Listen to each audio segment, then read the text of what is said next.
Hello everyone, I'm going to show you how to make some jam. This is a really easy recipe. Jam is so easy to make and it's a really good way of using up fruit that is maybe a little bit past its best, so you don't throw it away. I'm going to make it because we're having an afternoon tea for VE Day and we're going to have some scones, so I'm going to make some strawberry jam. Now, to prepare for your jam, the first thing you need to do is you need to sterilise your jars, and the way you sterilise your jars is very easily. I have some different size jars because it's really nice to make the little ones, and I've got quite a big one here as well. You'll notice that I haven't got the plastic bit on this jar because that will melt in the oven. What I'm going to do is I'm going to put these jars in the oven on a really low heat. I have gas mark, so it will be about gas mark 1, maybe a little bit lower, and I'm going to leave those in there for the whole time I'm going to be making the jam, because that's the way I'm going to sterilise them, and it just means that your jam will last longer. The second thing I'm going to do is I'm going to put a plate, just an ordinary ceramic plate, in my freezer, and that's because I'll need this later on to test that the jam is okay. So I've chopped up my strawberries, taken out all the bad bits. We don't want any mouldy bits or bruised bits because they will affect the flavour of the jam. I have 1,234 grams in here. 1, 2, 3, 4, which was quite easy to remember. So what I need to do now is I need to put exactly the same amount of sugar in. Now I always just use ordinary granulated sugar. Okay, it's exactly the same. So the same, whatever amount of fruit you have is the same amount of sugar. I never buy jam making sugar. It does have pectin in it, but I only ever make jam with strawberries or raspberries or blackberries. I've got raspberries in my garden, so I make raspberry jam every single year. But those soft fruits, like raspberries and strawberries, have quite a lot of pectin in. And when you break down the skins of jam as you're heating it, the pectin is released, which means it will set. So I never, ever buy jam sugar. So you can make this with just ordinary granulated sugar. If you used golden granulated sugar, you do get like a caramelly taste to it. You might want that, that's absolutely fine. I'm going to put in the juice of half a lemon. Okay, you can put a whole lemon in there, and what that does is that acid just helps break down the fruit skins to release that pectin. And I'm just going to put in, on my camera, just a knob of butter as well.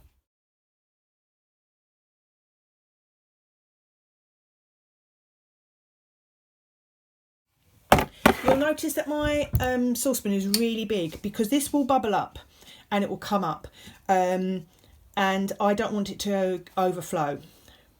2 reasons. 1, boiling sugar is hotter than boiling water, and if you get that on your skin it will really hurt. I'm now going to put this on the heat. I do need to stir this constantly because I need the sugar to dissolve. Okay, so we are now going to put this on the heat. So I've got my jam on the heat.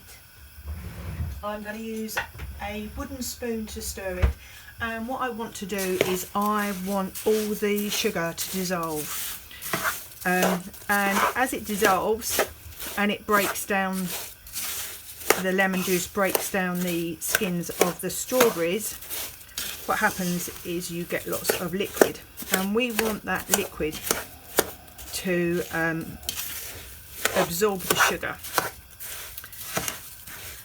The other reason that we wanted the big saucepan is because what happens is as it bubbles up, the sugar comes up the side, and we need to keep making sure that the sugar isn't up the side by just keep taking it down like that, because what will happen is it will burn onto the side of the saucepan. So you might be able to hear a little bit of a sizzle. That means there's liquid coming out of the strawberries. And while I'm doing this, you can use potato masher.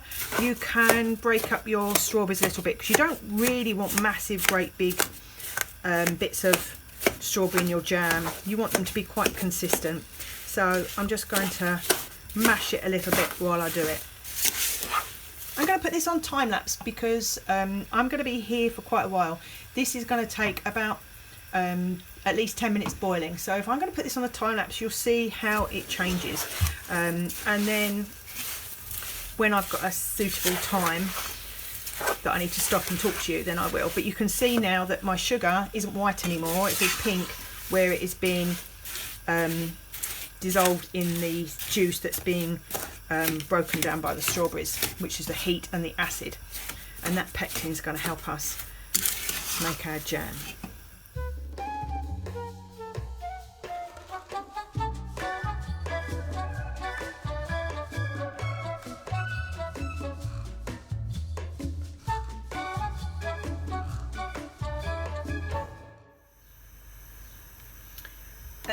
Oh, the flash came on there. You can see now that I've got quite a lot of liquid in here, and that's because all my sugar's dissolved. When you're stirring it, if it feels a bit granular or gritty, you've still got sugar that isn't dissolved. You can see that all my sugar is liquid, and you can see that it does go up the sides, and you just need to wash that down. Now it's all completely dissolved. I don't need to stir it all the time because stirring it will reduce the temperature. I want that temperature to build up. What you will notice as you're making your jam is that the colour of your strawberries will change. At the moment it's a really bright pinky red. It will become a very, very dark red the more it bubbles. You can see it's just starting to bubble. So I'm going to put it back on the time lapse and you can see the change happen.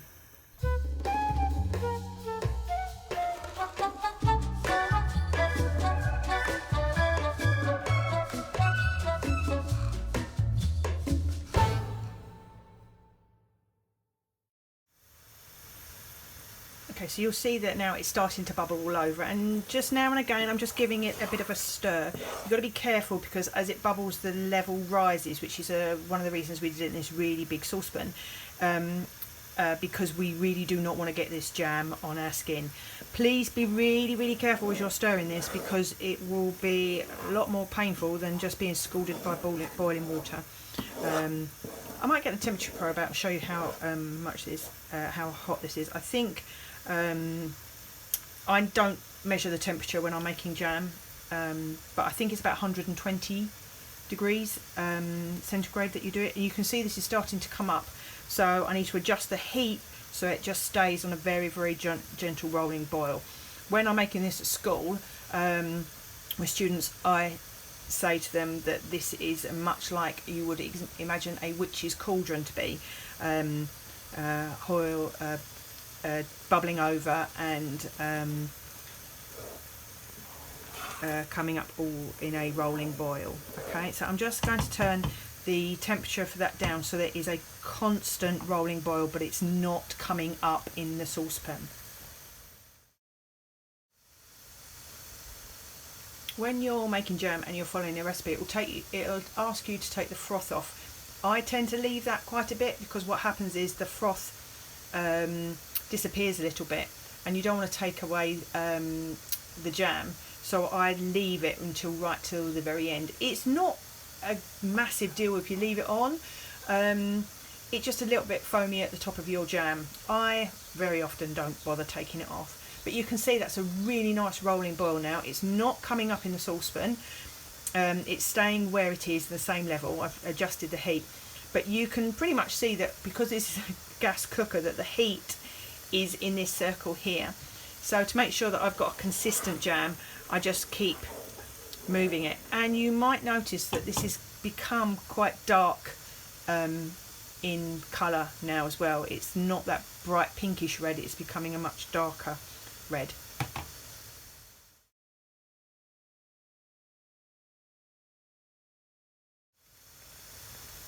I've got a food probe here. You probably don't have these at home. I have it because it's really useful for making sugar syrup.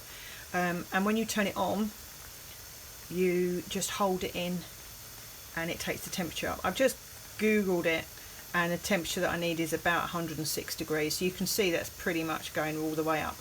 But you won't have a food probe, so it's really important that you know how to do it. So this jam is 101.5. I haven't got the probe on the bottom of the saucepan because obviously that would make it higher. So that is nearly done. So what I'm going to do is I'm going to show you how to test your jam to make it so it's right. So you can see that the jam has changed in colour. It's really, really dark now, and it's quite syrupy when I move it. Now I've got my plate that's out the freezer, so it's really, really cold. So what happens is when I drop the jam on it, it will cool down really, really quickly, which will show us what will happen to it if we were to leave this to go to room temperature. So I'm just going to drip that on. Okay, I'm going to let that cool just for a bit. It's spreading a bit, but you can see that it is quite globular. Okay, just going to blow on that to cool it a little bit. And what happens is, I'm not sure I'll be able to see this because it's not brilliant lighting in my kitchen. I'm going to do it from this direction. If I push this across on the plate and it wrinkles, it means it's ready. And you might be able to see that that is wrinkly as I put it over. Just going to go a little bit closer to the camera. As I push my finger over it, it wrinkles on the surface, which means that that jam is ready. So I'm going to turn the heat off and I'm just going to let that stop bubbling.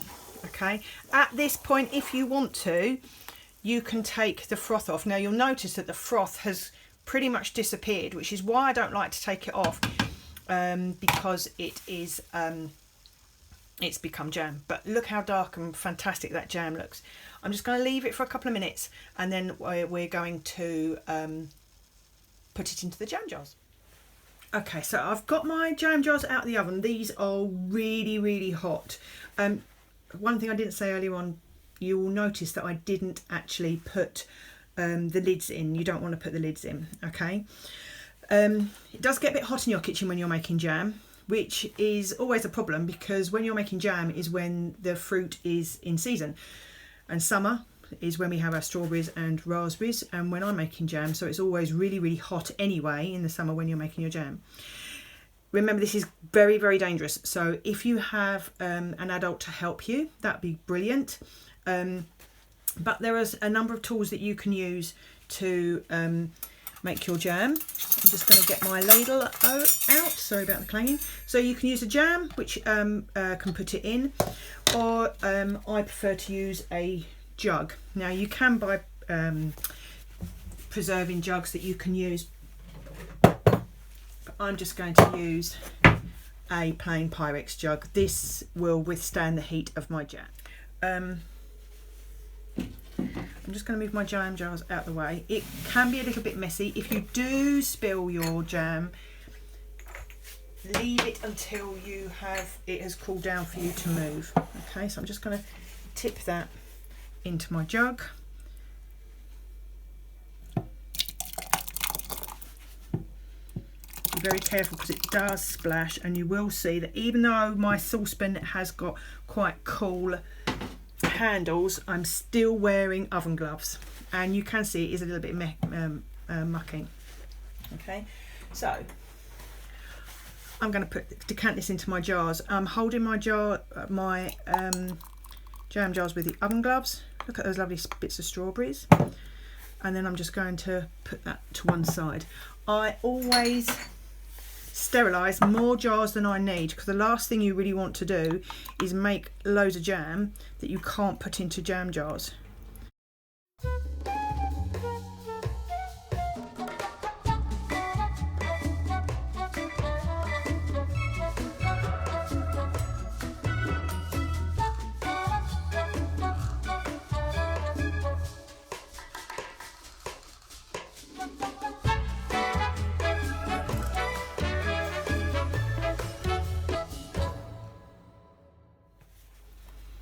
Okay, so all my jam is in my jam jars. They are still really hot, and because you're going to put that really hot liquid in there, they're going to stay hot. This is one of those clip jars. These are really easy, but this is quite hot still when you put that on. So I'm still going to use my oven gloves to do this. You might need somebody to help you. Now, I don't have wax discs to go on top of my jam. I I don't use wax discs very often, but be careful because it's still going to be hot. So what I'm going to do is I'm going to wrap my tea towel around the jam jar, and this is my nice clean, it's not dry but it's clean. Just going to put that on there, and we need to do this while it's hot, because what happens is the air that's between this in the jam and the lid is really big because it's hot air, and what happens is when it cools down, we know that air contracts, it gets smaller, so it pulls the lid down, which is why when you open a jam jar, if you haven't opened it before, the lid won't pop up and down. Okay, so now I'm going to put all the lids on my jam.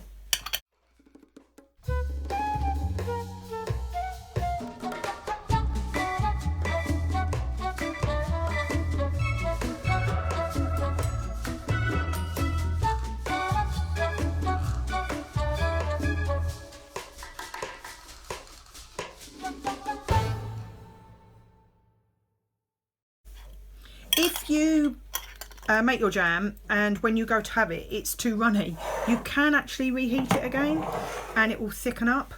If it is too runny though, just use it on ice cream. It's a great syrup.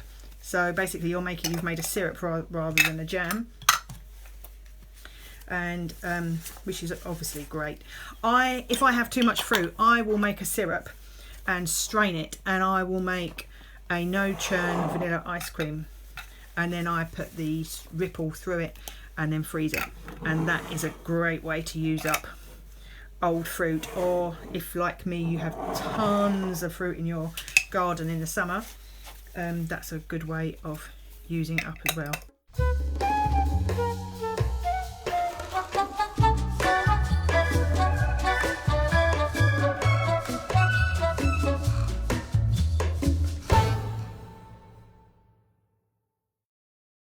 And put that on while it's still hot, and then later on when they're cool you can put those away. So they are really nice and tight, really hot, but there you have it, jam.